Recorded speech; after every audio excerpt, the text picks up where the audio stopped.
Hey everyone, welcome back to Wolcott Family Works. I'm Will. Today we're going to be introducing the farm to you guys to YouTube and also talk about some of the origin story of where Wolcott Family Works became. First off, behind me, you'll see the date on the barn, 18 September 1798. That is the date that my family bought this property. Obviously, that's not the date that this barn was built. This barn was built in the early 1900s. It is a kit barn that my family bought. However, my family modified the kit by using the barn that stood in this field, which that wasn't even the original barn on this property. The original barn was actually behind the farmhouse right over here. That barn has since caved in and has been cleaned up. That was an old post and beam barn, the horse barn we called it. My family has been rooted here for a very long time. There has been many different ventures about what my family wanted to do. About 20 years ago, my dad decided he wanted to name the barn. He wanted to name the property, Wolcott Family Works. He called me one day and told me about it. And I was like, Dad, I mean, I understand where you're coming from, but are you sure that's what you want to go to? And he said yes. The reason that he said yes is within a mile of where I stand right now. My family has had this farm, another farm, a inn and tavern, a sawmill, a limestone quarry, general store, all right here. All right here. So that to me is Wolcott Family Works, showing how the family has gone down different business avenues to really find out where they stand. Of course, dairy farming is where my family always returned to. My grandfather farmed this land from the early 1900s out of this barn. He had dairy cattle. He had a team of horses. Never owned a tractor. He did everything the old way. My dad will tell stories of him and my grandpa haying, getting bundles of hay together, throwing them up on the wagon with a team of horses right here on this land. Of course, I have tractors because modern times, but I do have 4 tractors. Only one of them is currently working. By the time you're seeing this, you're seeing that I'm still working through the 43H. Behind this door is our 5360 that my dad bought. This tractor to me has a huge story because me and my dad split this tractor and rebuilt the front half of it.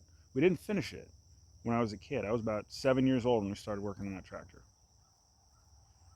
So this is where it comes down to the fact that I want to keep kind of the old way in honor of my grandfather, who I never met, in honor of the land, but I also want to improve. So let me take you inside the barn and we'll keep talking, get away from the road. So this was the milking parlor. You can see feed troughs still there. That OSB, you'll find out what that's for. There's also this side. There's the 5360. Still torn apart. We'll go into that later. And here is the horse stall. So my cousin had a team of Clydesdales in here that he used to rent out for repairs and things of that nature. Fuel tank. Other than that, and him haying the fields, this farm hasn't seen use as a farm since before I was born, and a few years before that.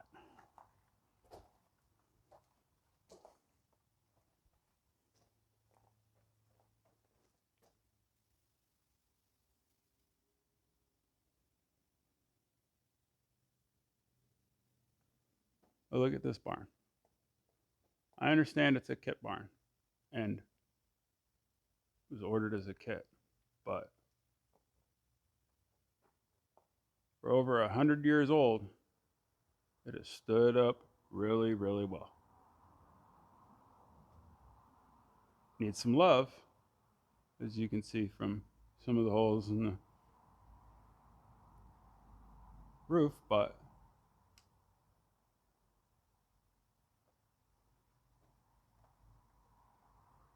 don't be worried about that. It's a good play.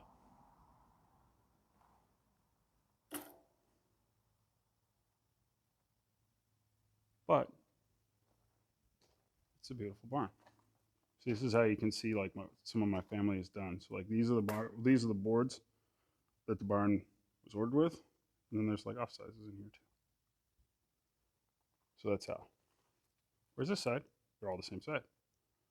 You can really notice it. I'm not sure if you're going to be able to see it, but on that back wall, that's where you can see some of the old like 15 lumber that's back there. So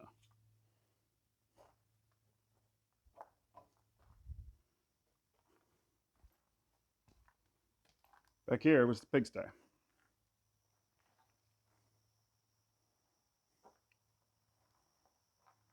Tracks to get manure out.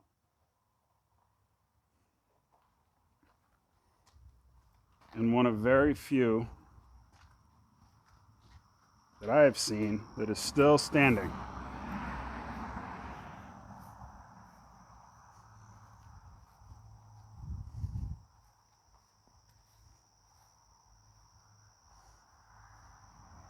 An old wooden silo.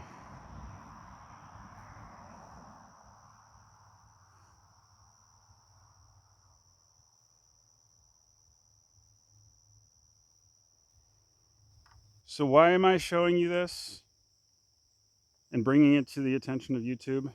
Is I want everyone out there to know where I came from, how I came from, where my family came from. And if you have the capability and have the want to, hit that subscribe button. Because I'm trying to preserve this. I'm trying to fix what I have. And it's a way that you can contribute to help me do it. It'll accelerate it for me. But I'm not asking you for money, because if you've met me and known me for more than a couple days, I don't ask for money. I'll ask for help, but I don't ask for money. It's just I'm not that way. I was born in this world without debt, and I'll leave this world without debt. So that's the way that I am. All right, now we're gonna go for a little tour of the property via tractor.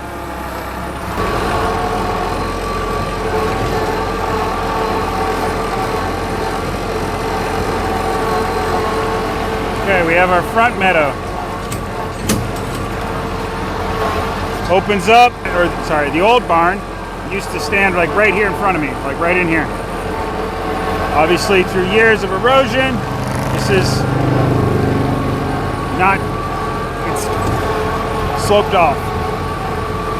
So this is the front meadow, probably about 2.5, 3 acres total.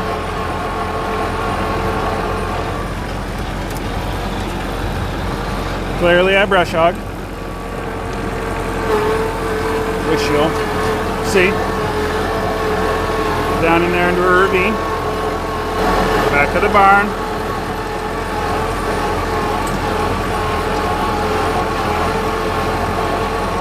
The old farmhouse that my dad was born in and grew up.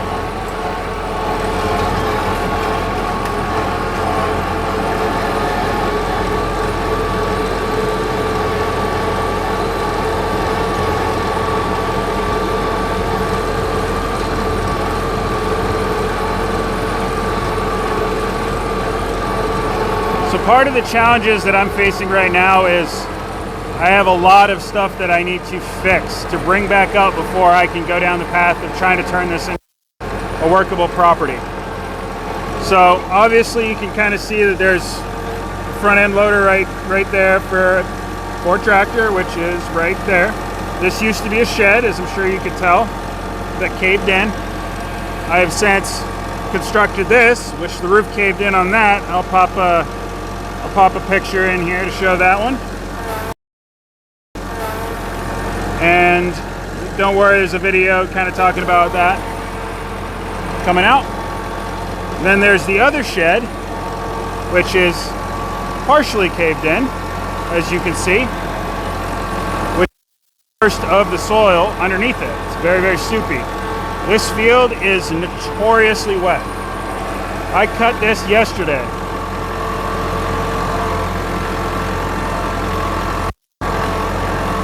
Tires are soaked. That's a swamp. That's why I didn't cut that, because I would have gotten stuck. This is my Vermont wood yard.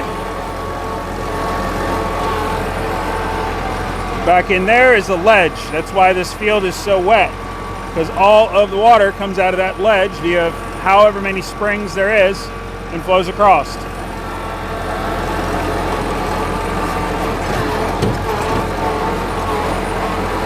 Quick trip out into the cut.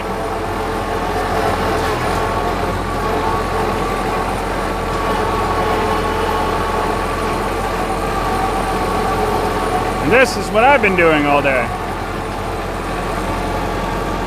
which you'll see in a video as well. But this is the back meadow. Well, this is the first half of the back meadow.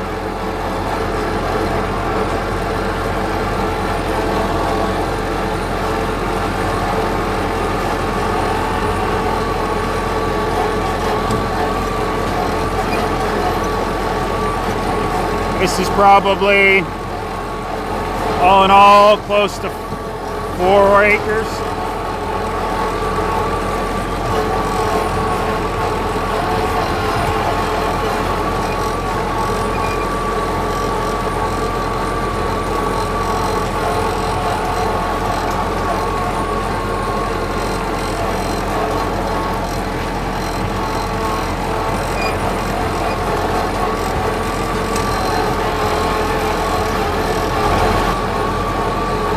This is the big back meadow,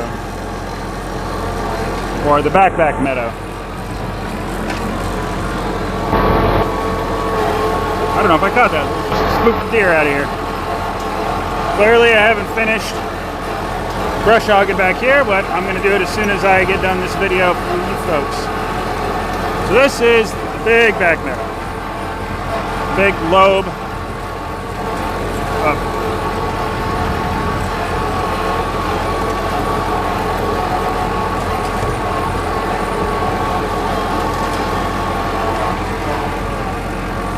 Now to talk about more recent history. So I was actually up here. I was cutting the fields and just kind of thinking about what I could do to start earning a little bit of income out of this property.